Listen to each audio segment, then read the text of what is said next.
Our outcomes measure is the 5 times sit to stand by Ray Beckman, Taylor Chambliss, Jody James, Deidre Jarman, and Sam Cruzy. Test administration. Patient sits with arms folded across chest and with their back against the chair. With patients who have had a stroke, it is permissible to have the impaired arm at the side or in a sling. Use a standard chair with arms. Keep testing chair consistent for each retest. Chair heights recorded in literature vary, generally 43 to 45 centimeters. Ensure that the chair is secured. You want the chair against the wall or mat. Patient instructions. I want you to stand up and sit down 5 times as quickly as you can when I say go. Instruct the patient to stand fully between repetitions of the test and not to touch the back of the chair during each repetition. It is okay if the patient does touch the back of the chair, but it is not recommended. Timing begins at go and ends when the buttocks touches the chair after the 5th repetition. Provide 1 practice trial before measurements are recorded. If you are concerned that the patient may fatigue with a practice trial, it is okay to demonstrate to the patient and have the patient do 2 repetitions to ensure they understand the instructions. Inability to complete 5 repetitions without assistance or use of upper extremity support indicates failure of the test. Any modification should be documented. Try not to talk to the patient during the test. This may decrease the patient's speed. Document speed and assist level, such as contact guard assist, supervision, modified independent or independent, in the PT standing balance section.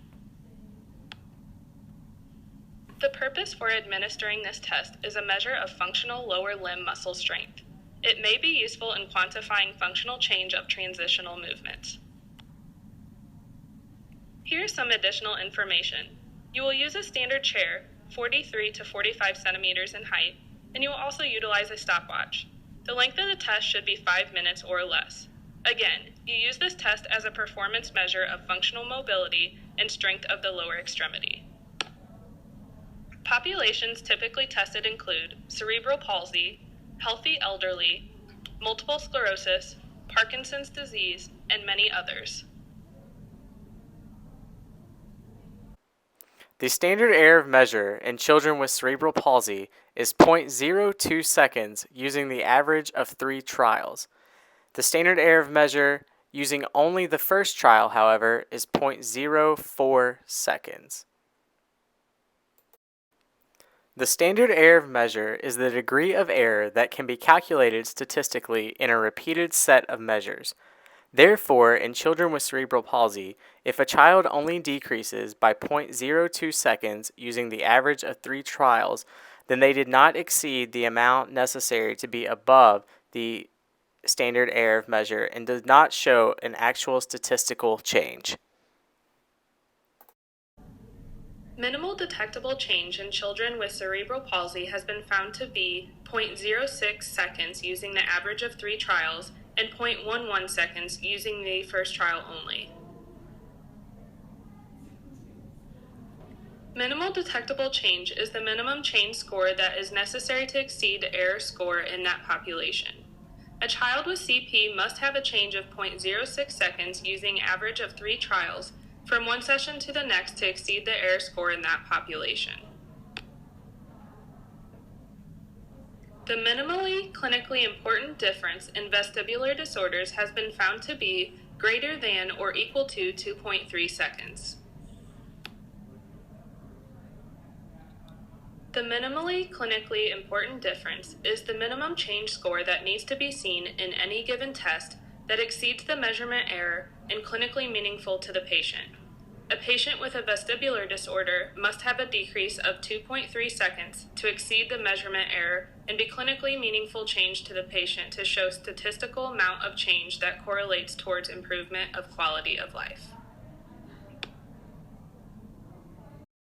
Here is a helpful chart of clinometric properties for the 5 times sit to stand in various populations.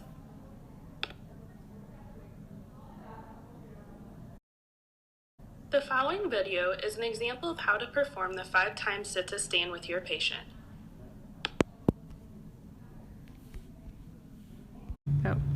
Hi Ray, today we're going to perform a test called the 5 times sit to stand. What this test is used for is to grossly assess the strength of your lower extremity. I will explain the test first and then we will perform it. The test will consist of you standing up and sitting down 5 times from this chair. Although the chair has armrest, I want you to not push up from the armrest or reach back for them when sitting down unless you feel that it is needed for safety. Then we will stop the test. All right? Do you understand? Yes. All right, Ray, first I'd like to have you scoot out to the edge of the chair. Very good.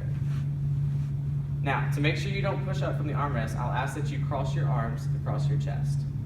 I'm going to time this test, so I want you to perform it as quickly as possible, but I also want you to do it in a safe manner, okay? The time will start when I say go. Okay. Ready? Go. 1, 2,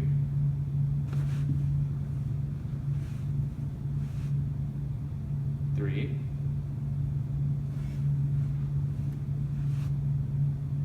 4,